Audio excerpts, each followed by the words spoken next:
On a summer morning in 1940, Adolf Hitler stood before the Eiffel Tower in conquered Paris. Dawn light washed over the city as he toured its streets for 3 hours, barely speaking. His architect, Albert Speer, walked beside him, sketching plans for rebuilding Berlin. The German leader's face showed rare satisfaction. His army had crushed France in just 6 weeks, achieving what Germany's forces couldn't accomplish in 4 years during the previous World War. France lay defeated. British forces had fled across the Channel from Dunkirk. To Hitler, the Western War appeared finished. Back in Berlin that morning, German military headquarters buzzed with celebration. General Franz Halder, head of the army's planning staff, wrote in his journal that Britain faced certain doom. General Alfred Jodl, operations chief, started writing victory announcements. Germany's commanders weren't debating whether Britain would give up, only how soon it would happen. Most predicted 3 weeks. The more confident said even sooner. Their reasoning seemed flawless. Britain stood isolated, its army broken, its weapons scattered across French beaches. Meanwhile, Germany had gathered Europe's mightiest military machine across the water, 3 million soldiers, thousands of tanks, and an air force that had swept away every enemy it faced. Why would Britain keep fighting? Hitler himself couldn't understand British determination. 2 days after touring Paris, he gathered his commanders at his Belgian headquarters in a small village. They discussed not defeating Britain, but accepting its expected surrender. Hitler spoke eagerly about making peace with London, letting Britain keep its overseas empire if it accepted German control of Europe. He wasn't planning negotiations. He was simply predicting what seemed unavoidable. Admiral Erich Rieder, who led Germany's navy, remained quiet through most of the meeting. At 64, older than most of Hitler's circle, he remembered fighting Britain's navy in the previous war. When Hitler asked about possibly invading if Britain stayed stubborn, Rieder answered carefully but clearly.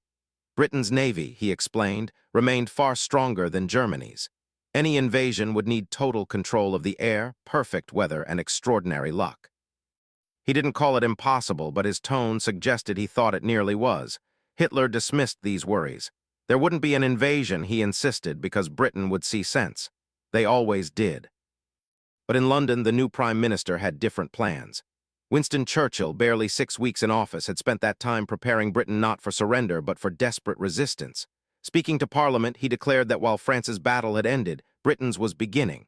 He urged his nation to stand firm, saying that if the British Empire lasted another 1,000 years, people would still call this their greatest moment. His speech energized Britain. It puzzled Germany. In Berlin, officials studied Churchill's words and decided he was bluffing, trying to save face before giving up. German intelligence claimed British spirits were breaking, the government splitting apart, Churchill's position weakening. These reports told German leaders exactly what they wanted to hear. They were also completely false. The first sign of trouble came in early July. Hitler had sent peace offers through neutral Sweden and Switzerland, suggesting generous terms if Britain would simply accept reality. Britain's response wasn't a counteroffer. It was silence, not the quiet of thinking things over, but the silence of scorn. The offers weren't turned down because they weren't good enough. They were ignored because they existed at all. Hitler issued his 16th directive, making invasion official policy for the first time. Since England refuses to recognize her impossible military situation and won't negotiate, the order began. Preparations for landing operations would begin. The plan received a code name, Operation Sea Lion, but the directive's wording revealed doubt. The invasion was a backup plan, a threat to push Britain toward surrender, not a real intention. Hitler still expected Britain to give up. He was just adding pressure to speed things along. As planning advanced, the true scale of Sea Lion's requirements became clear. General Halder's staff calculated the massive numbers needed.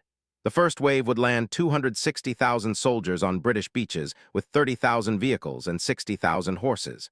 The crossing would take multiple trips over several days. Each wave would face Britain's navy, which could race down from northern bases and destroy the slow invasion boats.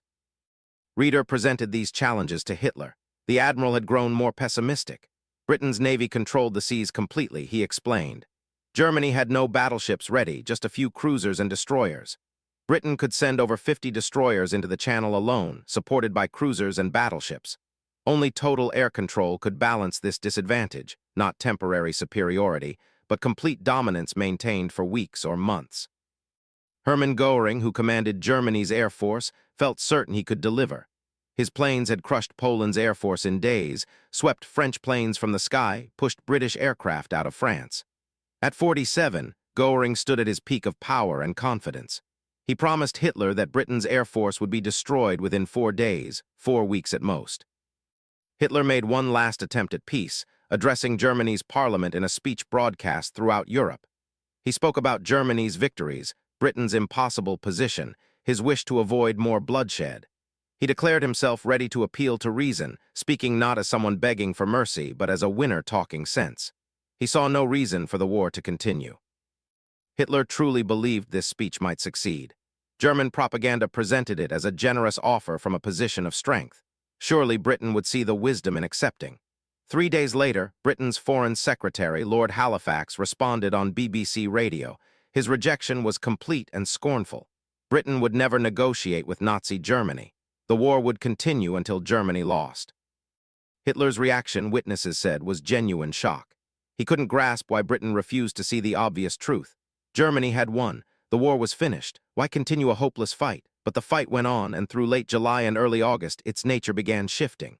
Germany's air force started attacking British ships in the Channel, testing Britain's fighter responses. The results worried German pilots. British fighters Spitfires and Hurricanes appeared in large numbers and fought aggressively. British pilots showed no signs of losing heart. More concerning, they always seemed to know exactly when and where German planes were coming. Germany's air force didn't yet realize that Britain's radar network and coordinated defense system gave their fighter command a vital edge. But German pilots sensed something was different about fighting over Britain. Hitler issued his 17th directive, ordering the Air Force to destroy Britain's air defenses by any means necessary and quickly. The intensified air war would start in early August. The goal was simple: destroy Britain's air force as a fighting force and achieve the air control needed for invasion. The deadline was equally clear. Sea Lion had to launch by mid-September or risk autumn weather, making the Channel crossing impossible. Goering called the campaign's opening phase Eagle Day, set for August 13th. The Air Force commander gathered his fleet leaders and explained the plan. Huge raids would overwhelm British defenses. Airfields would be destroyed. Aircraft factories would be wrecked. Germany would control the skies within days. Eagle Day itself turned into a confused disaster. Bad weather forced delays and mixed signals. Some units attacked while others held back. Britain's air force, far from overwhelmed, fought back hard. German losses exceeded expectations, but Goering stayed confident. This was just the start. In the following days, Germany launched raid after raid. Hundreds of bombers protected by hundreds of fighters crossed the Channel to hit British airfields in southern England. The battles were enormous and vicious. German crews were stunned by how fiercely Britain resisted. British fighters kept coming. Each day, intelligence promised that Britain's air force was down to its final planes. Each day, British squadrons rose to meet the next attack. In Berlin, Halder's diary began showing worry. He wrote about Hitler's anxiety over Britain's refusal to make peace, about the English proving tough and determined. Questions multiplied. Why wasn't Britain's air force collapsing? Where did all these British fighters keep coming from? How were they always waiting in exactly the right place?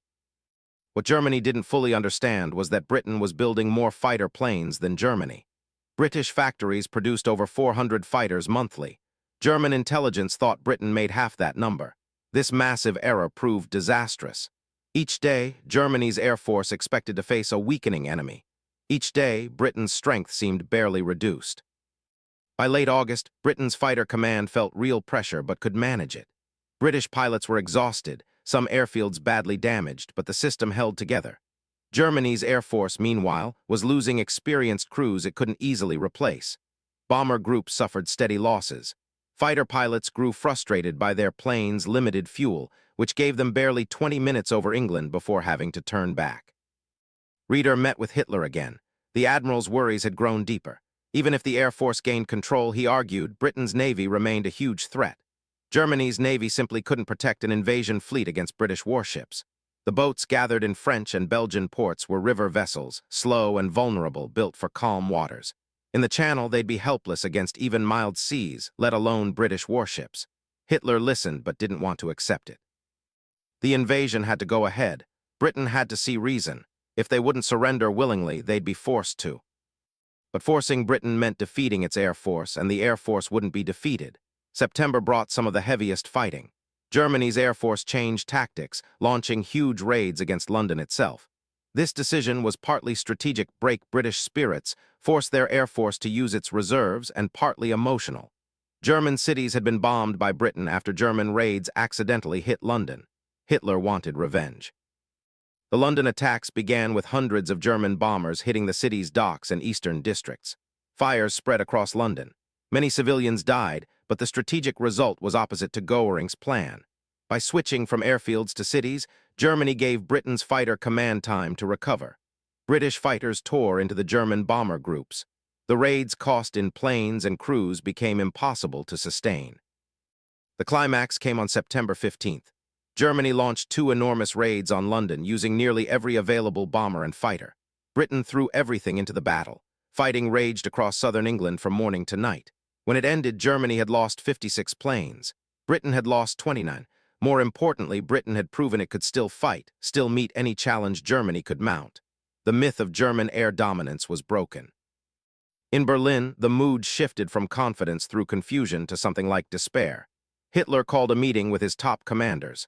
The topic was Sea Lion. They had to decide whether to launch the invasion, now just days from its scheduled date. Reeder spoke first. His assessment was grim. The Air Force hadn't achieved control. Britain's Navy still dominated. The weather was getting worse. The invasion fleet remained exposed. Attempting to cross the channel now would be, in his careful words, an act of desperation. Goering, stung by his failure to destroy Britain's Air Force, made excuses. Britain had more planes than intelligence predicted. The weather hadn't cooperated. British radar worked better than expected. He needed more time. Give him a few more weeks, and he'd complete the job. Hitler listened, his expression unreadable. General Jodl presented the military facts. The invasion window was closing. If Sea Lion didn't launch within the week, it couldn't launch until spring. The tides, weather, and longer autumn nights, everything that made invasion possible was turning against Germany. The leader who had stood victorious in Paris less than 3 months earlier now faced a choice he never imagined making. Launch an invasion his own commanders considered nearly suicidal, or postpone indefinitely and admit Germany couldn't defeat Britain. Hitler chose postponement. Sea Lion was delayed until further notice. Officially, the invasion was merely pushed back until spring when conditions would improve. In reality, everyone in the room knew what this meant. Germany had lost not the war, not yet, but this battle, this contest of wills. Britain had called Germany's bluff, and Germany had backed down. The postponement stayed secret for several days, but its meaning spread through German command. For the first time since the war started, Germany's army had set a goal and failed to reach it. The appearance of being unstoppable was damaged. In Halder's diary, confidence gave way to questioning. How did this happen? How did Britain, alone and seem the answer, though German commanders struggled to see it, was simpler than they thought. Britain survived because Britain chose to survive. Because Churchill refused to consider giving up. Because British pilots kept flying. Because British workers kept building planes. Because British civilians kept living their lives despite the bombs. Germany's whole strategy depended on one false idea, that Britain would act sensibly. That Britain would recognize defeat. That Britain would surrender when surrender seemed logical. Britain did none of these things. Britain simply kept fighting. In the months after, Germany's Air Force continued bombing British cities through the winter and into the next year. The attacks killed over 40,000 British civilians and destroyed large parts of London, Coventry, and other cities. But they didn't break British determination. They didn't force negotiations. They didn't win the war. Sea Lion was officially postponed again in October, then quietly abandoned in early 1941 as Hitler turned his attention east toward Russia. The invasion boats were scattered. The troops were sent elsewhere. The dream of conquering Britain faded into forgotten plans and what might have beens. For Hitler, failing to defeat Britain became a wound that wouldn't heal. He couldn't understand it. Germany had won every fight, beaten every enemy, shown overwhelming military strength. Yet Britain refused to admit defeat. The British wouldn't act as expected. They wouldn't follow the script. More than a year after Sea Lion's cancellation, Churchill traveled to Canada to speak to their parliament. He had just returned from America, where he and President Roosevelt had strengthened their alliance. The war had spread worldwide. Germany had invaded Russia. Japan had attacked Pearl Harbor. America had joined the fight completely. During his speech, Churchill remembered the dark time when France fell and Britain stood alone. He mentioned a conversation with French commanders when a French general predicted Britain's quick defeat. Within 3 weeks, the general had said England would have its neck wrung like a chicken. Churchill paused, let the memory sink in, then delivered his response with perfect timing and clear enjoyment. "Some chicken," he declared, his voice rising. The Canadian lawmakers burst into laughter and applause. "Some neck," he added, smiling widely. The laughter continued, but underneath the joke lay a deep truth. Britain survived 1940 not through greater force or better planning, but through pure stubborn refusal to give up. Germany's command, despite all its military skill and overwhelming power, never grasped this. They couldn't imagine an enemy who would keep fighting when victory seemed impossible, who would endure what couldn't be endured, who would resist when resistance appeared useless. Hitler and his generals made their plans based on logic, military strength, and reasonable self-interest. They forgot that nations, like people, sometimes fight not because they can win, but because they cannot accept defeat. Britain in 1940 became that kind of nation, and in doing so, Britain changed the war.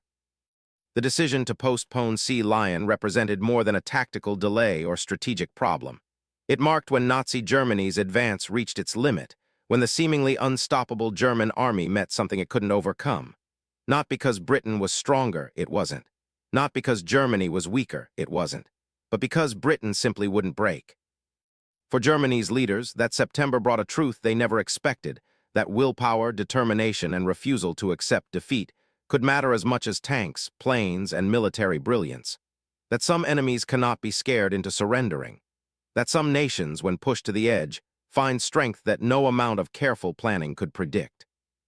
The victory parades planned for Berlin never took place. The triumphant invasion never happened. The quick, clean ending to the Western War never arrived. Instead, the war continued for 5 more terrible years, destroying nations and lives on a scale that made even 1940's battles seem small. But when Hitler and his commanders met that September day and decided to postpone Sea Lion forever, they didn't know this yet. They only knew their assumptions had failed, their certainties had crumbled, their enemy had refused to act as predicted. Britain would not surrender, Britain would not see reason, Britain would not quit, and ultimately that changed everything. Germany's commanders had conquered most of Europe in months. They had crushed armies, overthrown governments, occupied countries. They had shown military skill unlike anything in modern war. But they could not break the spirit of a people who refused to be broken. Some chicken indeed. Some neck, Ingly helpless, managed to survive.